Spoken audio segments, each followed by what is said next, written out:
اعوذ باللہ من الشیطان الرجیم بسم اللہ الرحمن الرحیم۔ آن حضرت محمد صلی اللہ علیہ وآلہ وسلم پر وحی کا ابتدائی دور اچھے سچے پاکیزہ خوابوں سے شروع ہوا۔ آپ خواب میں جو کچھ دیکھتے وہ صبح کی روشنی کی طرح صحیح اور سچا ثابت ہوتا۔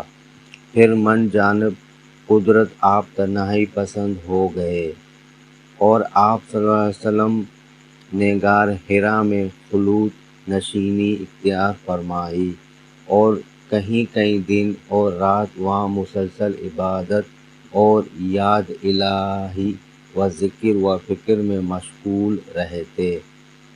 جب تک گھر آنے کو دل نہ چاہتا توشہ ہمراہ لیے ہوئے وہاں رہتے۔ توشہ ختم ہونے پر ہی اہلیہ محترمہ حضرت ختیجہ رضی اللہ عنہا کے پاس تشریف لاتے اور کچھ توشہ ہمراہ لے کر پھر وہاں جا کر خلوت گزیں ہو جاتے۔ یہی طریقہ جاری رہا یہاں تک کہ آپ پر حق منکشف ہو گیا اور آپ غار حرا ہی میں قیام پذیر تھے کہ اچانک حضرت جبریل علیہ السلام آپ کے پاس حاضر ہوئے اور کہنے لگے، اے محمد پڑھو۔ آپ فرماتے ہیں کہ میں نے کہا کہ میں پڑھنا نہیں جانتا۔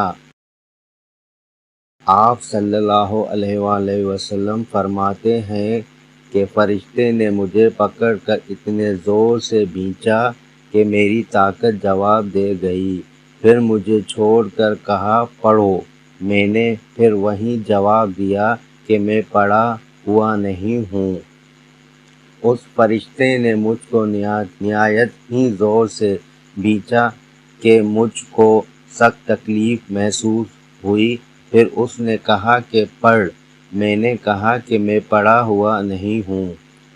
فرشتے نے تیسری بار مجھ کو پکڑا اور تیسری مرتبہ پھر مجھ کو بھینچا، پھر مجھے چھوڑ دیا اور کہنے لگا پڑھو اپنے رب کے نام کی مدد سے جس نے پیدا کیا اور انسان کو خون کی پھٹکی سے بنایا۔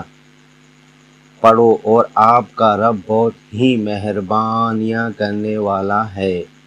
پس یہی آیتیں آپ حضرت جبریل علیہ السلام سے سن کر اس حال میں غار حرا سے واپس ہوئے کہ آپ کا دل اس انوکھے واقعے سے کانپ رہا تھا۔ آپ حضرت ختیجہ کے یہاں تشریف لائے اور فرمایا کہ مجھے کمبل اوڑھا دو، مجھے کمبل اوڑھا دو۔ لوگوں نے آپ کو کمبل اوڑھا دیا۔ جب آپ کا ڈر جاتا رہا تو آپ نے اپنی زوجہ محترمہ حضرت ختیجہ رضی اللہ عنہا کو تفصیل کے ساتھ یہ واقعہ سنایا اور فرمانے لگے کہ مجھ کو اب اپنی جان کا خوف ہو گیا ہے۔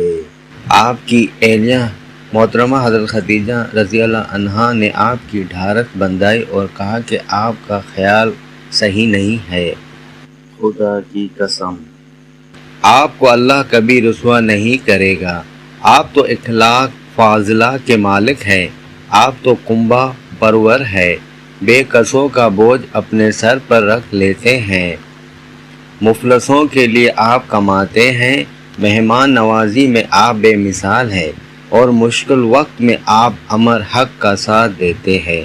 ایسے اوصاف حسنہ والا انسان یوں بے وقت ذلت و خواری کی موت نہیں پا سکتا۔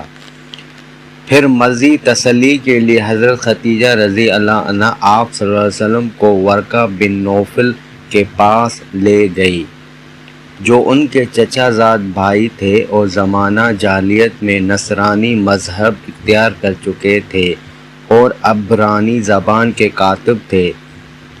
چنانچہ انجیل کو بھی حسب منشائے خداوندی عبرانی زبان میں لکھا کرتے تھے۔ انجیل سریانی زبان میں نازل ہوئی تھی، پھر اس کا ترجمہ عبرانی زبان میں ہوا۔ ورقہ اسی کو لکھتے تھے۔ وہ بہت بوڑھے ہو گئے تھے، یہاں تک کہ ان کی بینائی بھی رخصت ہو چکی تھی۔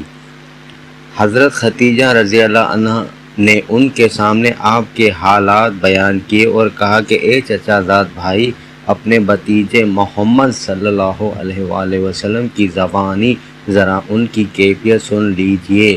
وہ بولے کہ بھتیجے آپ نے جو کچھ دیکھا ہے اس کی تفصیل سناؤ۔ چنانچہ آپ صلی اللہ علیہ وآلہ وسلم نے از اول تا آخر پورا واقعہ سنایا، جسے سن کر ورقہ بے اختیار ہو کر بول اٹھے کہ یہ تو وہی ناموس معزز دان فرشتہ ہے جسے اللہ نے حضرت موسیٰ علیہ السلام پر وحی دے کر بھیجا تھا۔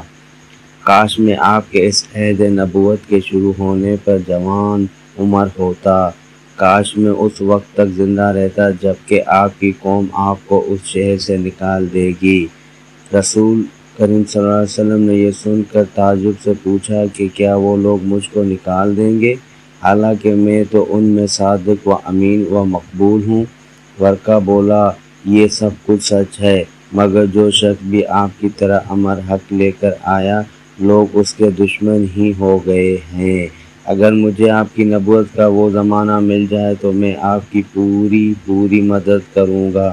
مگر ورقہ کچھ دنوں کے بعد انتقال کر گئے، پھر کچھ عرصہ تک وحی کی آمد موقوف رہی۔ اللہ عز و جل ہم سب کو اس حدیث مبارکہ پر عمل کرنے کی توفیق عطا فرمائے، آمین۔